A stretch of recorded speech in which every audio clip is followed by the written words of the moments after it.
کیا ہو اگر ہم سے یہ کہا جائے کہ علم حاصل کرنے اور کچھ نیا سیکھنے کے جتنے بھی روایتی طریقے آج تک ہمیں بتائے گئے ہیں نا، وہ دراصل کائنات کی اصل حقیقت کو سمجھنے کے لیے مکمل طور پر ناکافی ہیں؟ ہاں، یہ ایک بہت بڑا دعویٰ ہے۔ مطلب ہم تو بچپن سے یہی سمجھتے آئے نا کہ اگر کوئی نئی زبان سیکھنی ہو یا کوئی پیچیدہ علم حاصل کرنا ہو تو کیا کریں؟ بالکل، ہم کتابیں پڑھتے ہیں، لیکچر سنتے ہیں اور اپنے دماغ کی ہارڈ ڈرائیو میں معلومات کو بس ایک جگہ جمع کر لیتے ہیں۔ یہ ایک بہت ہی ظاہری اور سیدھا سا عمل لگتا ہے۔ جی بالکل، یہ بنیادی طور پر ایک میکینکلی عمل ہے۔ ہوتا کیا ہے کہ ہم معلومات کو مختلف خانوں میں بانٹتے ہیں، انہیں کیٹلاگ کرتے ہیں اور پھر اس فریب میں مبتلا ہو جاتے ہیں کہ ہم نے کائنات کا کوئی نیا راز پا لیا ہے۔ ہم اس بات سے بڑی تسلی ملتی ہے کہ چلیں جی، چیزیں ہمارے کنٹرول میں ہیں۔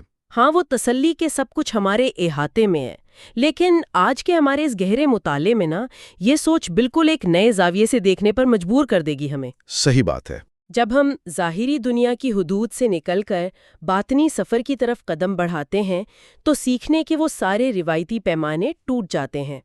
آج ہم جانیں گے کہ روحانیت دراصل کیا ہے، کیسے پیر و مرشد اور مرید کا رشتہ انسان کی ہستی کو بدل دیتا ہے، اور روح کے لطائف کیا ہیں۔ بالکل، اور یہ بہت دلچسپ ہونے والا ہے۔ اور سب سے اہم بات، آج ہم جو کچھ بھی جانیں گے وہ سیدھا کتاب مراقبہ کی اقسام السیدہ سیدہ خاتون عظیمی سے لیا گیا ہے۔ اس کتاب نے روحانی حقائق کو جس گہرائی سے کھولا ہے نا، وہ واقعی عقل کو دنگ کر دینے والا ہے۔ تو چلیے اس بات کو کھول کر سمجھتے ہیں۔ جی، اس مطالعے میں جو چیز سب سے پہلے انسان کی توجہ کھینچتی ہے نا، وہ دراصل کائنات کو دیکھنے اور سمجھنے کا ہمارا زاویہ ہے۔ وہ کیسے؟ دیکھیے، ہم ہمیشہ باہر کی مادی دنیا کو مسخر کرنے کی دوڑ میں لگے رہتے ہیں، لیکن کتاب کے ان تصورات میں جو بات سب سے زیادہ قابل غور ہے، وہ انسان کے اندر کا وہ کائناتی نظام ہے جسے ہم اکثر نظر انداز کر دیتے ہیں۔ اصل کائنات ہمارے اپنے اندر موجود ہے۔ اور کتاب مراقبہ کی اقسام السیدہ سیدہ خاتون عظیمی میں روحانیت کی جو تعریف کی گئی ہے، اس نے مجھے واقعی چونکا دیا۔ کیا لکھا ہے اس میں؟ کتاب کے مطابق روحانیت ایک محسوس طرز فکر کا نام ہے، یعنی یہ محض کوئی فلسفہ نہیں جسے آپ دماغ سے پڑھ لیں، بلکہ یہ محسوس کی جانے والی حالت ہے۔ اور یہ بھی لکھا ہے کہ روحانی اسکول میں داخل ہونے کا مطلب ہی یہ ہے کہ مرید کے اندر استاد کی طرز فکر منتقل ہو جائے۔ طرز فکر کی یہ منتقلی نہ کوئی معمولی تبدیلی نہیں ہے۔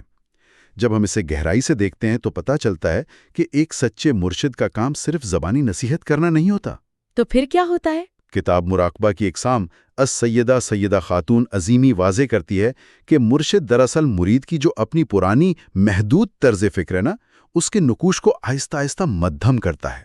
مطلب جب تک پرانی سوچ کا برتن خالی نہیں ہوگا، اس میں خالص کائناتی شعور کیسے بھرا جا سکتا ہے؟ تلا ہوتا ہے، ان کی خدمت کرتا ہے۔ ہاں، عام تصور یہی ہے۔ لیکن کتاب مراقبہ کی اقسام السیدہ سیدہ خاتون عظیمی میں لکھا ہے کہ دراصل وہ مرشد ہے جو خود مرید سے محبت کرتا ہے، اور وہ اتنی شدت سے محبت کرتا ہے کہ بسا اوقات مرشد کی اپنی ذات ہی اوجل ہو جاتی ہے۔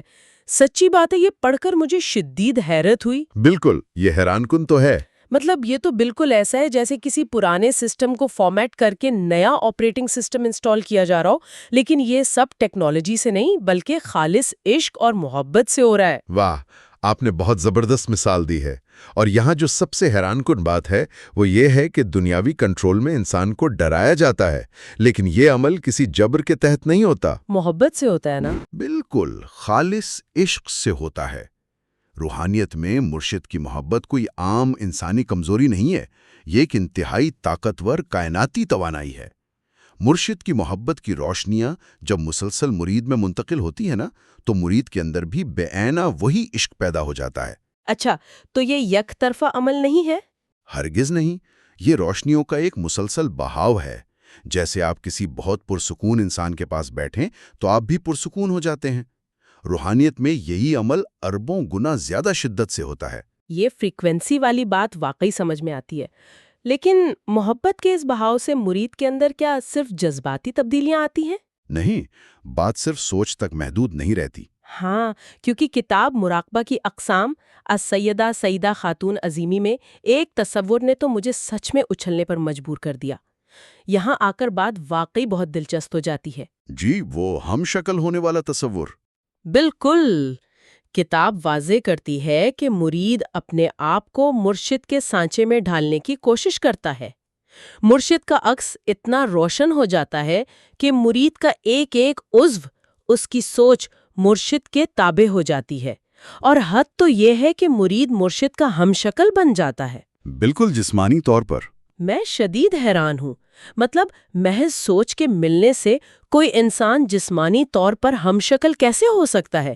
یہ تصور کس قدر طاقتور ہے. بظاہر یہ ناممکن لگتا ہے، لیکن کتاب کی روشنی میں اگر ہم دیکھیں تو مراقبے اور خواب کی حالت میں مرید ہر وقت مرشد کو اپنے ساتھ دیکھتا ہے. مرشد کا اندرونی عکس مرید کو تمام روحانی مقامات کی سیر کراتا ہے. یعنی وہ عکس ہر وقت اس کے اندر کام کر رہا ہوتا ہے؟ جی بالکل. چونکہ مرید کا پورا وجود اسی عکس پر مرکوز ہوتا ہے، تو اس کے مادی جسم کے خلیات بھی اسی طرز فکر پر ڈھلنا شروع ہو جاتے ہیں. واہ. اور ایک اور اہم بات جو کتاب میں درج ہے وہ یہ ہے کہ جب مرشد تمام مقامات سے گزار دیتا ہے نا، تو وہ خود کو پوشیدہ کر لیتا ہے. پوشیدہ کر لیتا ہے یعنی سامنے نہیں رہتا؟ جی، وہ مرید کی پشت پناہی کرتا ہے اور اسے با اختیار بنا کر تنہا ان مقامات سے گزرنے دیتا ہے. یہ ایک سچے استاد کی سب سے بڑی نشانی ہے، جو شاگرد کو محتاج نہیں رکھتا بلکہ خود مختار بناتا ہے. زبردست. تو جب مرید مکمل طور پر با اختیار ہو جاتا ہے اور اس کا ہر عمل مرشد کا عمل بن جاتا ہے، تو اس کا اگلا درجہ کیا ہے؟ کتاب کے مطابق اس کیفیت کو فنا فی الشیخ کہتے ہیں. فنا فی الشیخ یعنی بظاہر وہ اپنے انسانی قلب میں ہوتا ہے، لیکن روح مرشد کے رنگ میں رنگی ہوتی ہے، جیسا کہ کتاب مراقبہ کی اقسام از سیدہ خاتون عظیمی میں واضح کیا گیا ہے. بالکل صحیح. لیکن یہ ارتقائی منازل یہاں ختم نہیں ہوتی. کتاب انتہائی تفصیل سے سمجھاتی ہے کہ فنا فی الشیخ کے بعد مرشد مرید کو حضور پاک صلی اللہ علیہ وسلم کے دربار میں پیش کرتا ہے. اچھا، یہ اگلی منزل ہے. جی، اسے روحانی اصطلاح میں فنا فی الرسول صلی اللہ علیہ وسلم کہتے ہیں. یعنی اب براہ راست رسالت معاب صلی اللہ علیہ وسلم کی طرز فکر کی روشنیاں منتقل ہوتی ہیں، اور پھر یہ عمل اللہ تعالیٰ کے ذریعے منتقل ہوتا ہے، جسے فنا فی اللہ کہتے ہیں. تو اس سب کا اصل مطلب کیا ہے؟ کیا فنا فی اللہ کے مقام پر انسان اپنی ہستی مکمل ختم کر دیتا ہے؟ مطلب کیا اس کی اپنی کوئی پہچان نہیں رہتی؟ اگر ہم اسے وسیع تر پس منظر میں دیکھیں نا، تو ایسا نہیں ہے کہ انسان عدم میں چلا جاتا ہے. تو پھر کیا ہوتا ہے؟ کتاب کے الفاظ میں مرید بظاہر تو انسانی قلب میں ہی موجود رہتا ہے، مگر اس کی صلاحیتیں اور تمام لطائف کائناتی اور الہی حکمات کے تابع ہو جاتے ہیں. اس کا ہر عمل دراصل اللہ تعالیٰ کے امر یعنی حکم کی حرکت بن جاتا ہے. کتنا خوبصورت تصور ہے.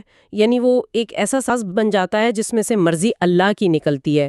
لیکن یہ تمام روحانی منازل جس چیز پر گزرتی ہیں وہ اصل میں روح ہے. تو یہ روح خود کیا ہے؟ یہ ایک بہت بنیادی سوال ہے. کتاب لوح و قلم کا حوالہ دیا گیا ہے. یہ پڑھ کر میں واقعی دنگ رہ گئی. جی، روح کی تعریف بہت گہری کی گئی ہے وہاں. بالکل. کتاب کہتی ہے کہ روح اصل انسان ہے.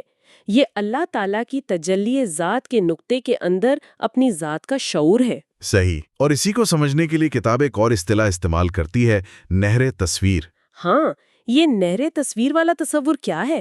تجلی ذات، نقطہ، شعور اور پھر نہر تصویر.